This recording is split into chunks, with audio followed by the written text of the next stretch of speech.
بسم اللہ الرحمن الرحیم۔ السلام علیکم۔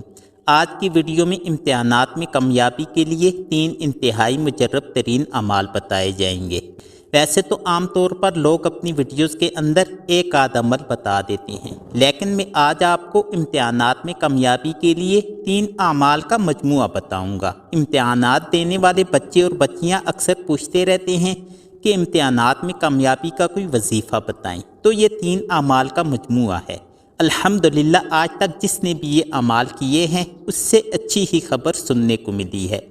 یہ اعمال اللہ تعالیٰ کی نصرت و مدد اور یقینی کامیابی والے اعمال ہیں۔ ان اعمال کو کرنے کے ساتھ ساتھ یہ بات بھی ذہن نشین کر لیں کہ آپ اپنے امتحان کی اچھی طرح تیاری کریں۔ ریگولر بیسس پر اپنے تمام مضامین کو بھرپور وقت دیں۔ ایسا نہیں ہے کہ آپ تیاری بالکل بھی نہ کریں اور وظائف پر وظائف کرتے جائیں۔ اللہ تعالیٰ محنت کرنے والوں کو ہی کامیابی عطا فرماتے ہیں۔ اگر آپ نے محنت کی ہو اور اس میں کوئی کمی کوتاہی رہ گئی ہو تو ان اعمال کی برکت سے اللہ تعالیٰ اس کو پورا کر دیں گے، اور اگر کوئی بالکل بھی محنت نہیں کرتا اور صرف وظائف کا سہارا لیتا ہے تو وہ سن لے کہ اللہ اسی کی مدد کرتا ہے جو اپنی مدد خود کرتے ہیں۔ اللہ تعالیٰ ان لوگوں کے حالات بدلتا ہے جو خود اپنے حالات بدلنے کی کوشش کرتے ہیں۔ لہٰذا ایمانت داری کے ساتھ اپنے امتحان کی بھرپور تیاری کریں اور ساتھ ہی ساتھ ان اعمال کو بھی کریں۔ اللہ تعالیٰ بہتری والا معاملہ کریں گے انشاءاللہ۔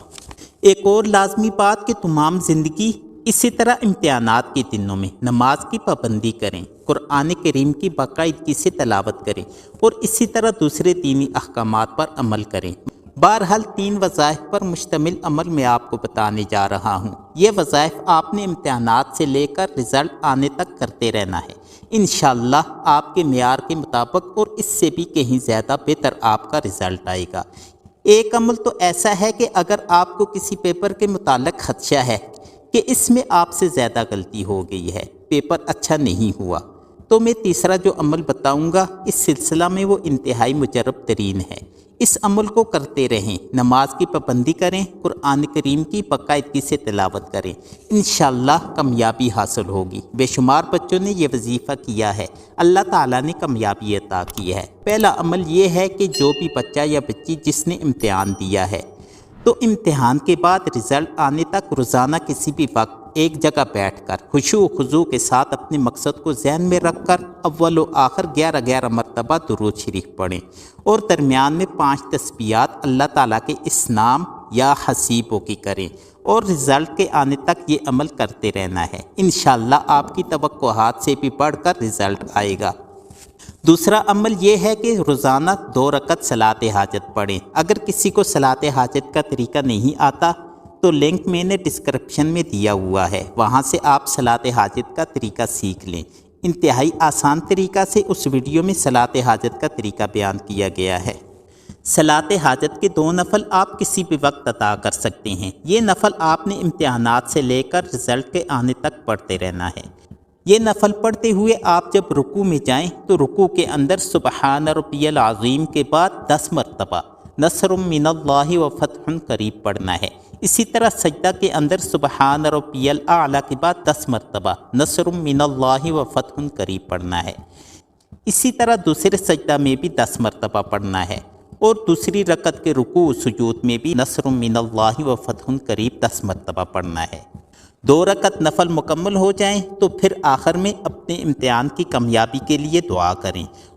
اور تیسرا عمل، اگر آپ کو ڈر ہے کہ آپ سے امتحان میں کوئی غلطی ہوئی ہے یا کسی ایک پیپر کا خدشہ ہے کہ آپ کا وہ پیپر صحیح نہیں ہوا، یا اسی طرح امتحان کے متعلق کسی بھی قسم کا خدشہ ہے، خدا نخواستہ آپ کو فیل ہونے کا ڈر ہے، تو یہ عمل کریں۔ آپ کا ایسا بہترین رزلٹ آئے گا کہ آپ حیران ہو جائیں گے۔ وہ عمل یہ ہے کہ آپ صبح کے وقت فجر کی نماز کی 2 سنت اور فرائض کے درمیان مختصر سا وظیفہ کریں۔ جب آپ فجر کی نماز کی 2 سنت ادا کر لیں تو اس وقت اول و آخر 3 مرتبہ درود شریف اور درمیان میں یا اللہ یا فتاح بحق، اس کے ساتھ یہ آیت مبارکہ لا تدرکہ الابصار وہو یدرک الابصار وہو اللطیف الخبیر 21 مرتبہ پڑھنا ہے۔ یا اللہ یا فتاح بحق لا تدرکہ الابصار وہو یدرک الابصار وہو اللطیف الخبیر۔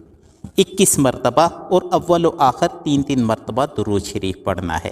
انشاءاللہ اگر آپ کو فیل ہونے کا بھی خدشہ ہے تو اللہ تعالیٰ کے اس کلام کی برکت سے آپ کو اچھی کامیابی حاصل ہوگی۔ یہ جو 3 وظائف میں نے آپ کو بتائی ہیں، امتحان سے لے کر رزلٹ آنے تک ان کو باقاعدگی سے کرنا ہے۔ نماز کی پابندی کرنی ہے، قرآن کریم کی باقاعدگی سے تلاوت کرنی ہے۔ انشاءاللہ آپ کی امیدوں سے بھی بڑھ کر آپ کو اللہ تعالیٰ انعام عطا فرمائیں گے۔ تینوں اعمال مختصراً پھر بیان کر دیتا ہوں۔ پہلا عمل ہے روزانہ کسی بھی وقت یا حسیبوں کی 5 تسبیحات کرنی ہے۔ اول و آخر 11 مرتبہ درود شریف پڑھنا ہے۔ دوسرا عمل ہے روزانہ صلاۃ حاجت کے 2 نفل ادا کرنے ہیں اور رکوع سجود میں نصر من اللہ و فتح قریب 10 مرتبہ پڑھنا ہے۔ اور تیسرا عمل ہے فجر کی نماز کی سنت اور فرائض کے درمیان یا اللہ یا فتاح بحق لا تدرکہ الابصار وہو یدرک الابصار وہو اللطیف الخبیر 21 مرتبہ پڑھنا ہے۔ اس کے اول و آخر 3 مرتبہ درود شریف پڑھنا ہے۔ یہ تینوں اعمال امتحان سے لے کر رزلٹ تک روزانہ باقاعدگی سے کرنے ہیں۔ درود شریف جو بھی آپ چاہیں پڑھ سکتے ہیں، لیکن اگر درود ابراہیمی ہو تو زیادہ افضل ہے۔ میں 1 مرتبہ درود ابراہیمی پڑھ دیتا ہوں تاکہ اگر کسی کی کوئی غلطی ہو تو وہ درست ہو جائے۔ بسم اللہ الرحمن الرحیم۔ اللہم صلی علی محمد وعلی آل محمد کما صلیت علی ابراہیم وعلی آل ابراہیم انک حمید مجید۔ اللہم بارک علی محمد وعلی آل محمد کما بارکت علی ابراہیم وعلی آل ابراہیم انک حمید مجید۔ سامعین مکرم، مجھے امید ہے کہ آپ کو میری بات سمجھ آ گئی ہوگی۔ آپ سب سے گزارش ہے کہ اس ویڈیو کو لائک کر کے زیادہ سے زیادہ طلباء، لڑکوں اور لڑکیوں کی طرف شیئر کریں تاکہ زیادہ سے زیادہ طلباء اس سے مستفید ہو سکیں۔ اللہ تبارک و تعالی ہم سب کو نیکی کی راہ پر چلنے اور برائی کے راستوں سے بچنے کی توفیق عطا فرمائیں۔ آمین۔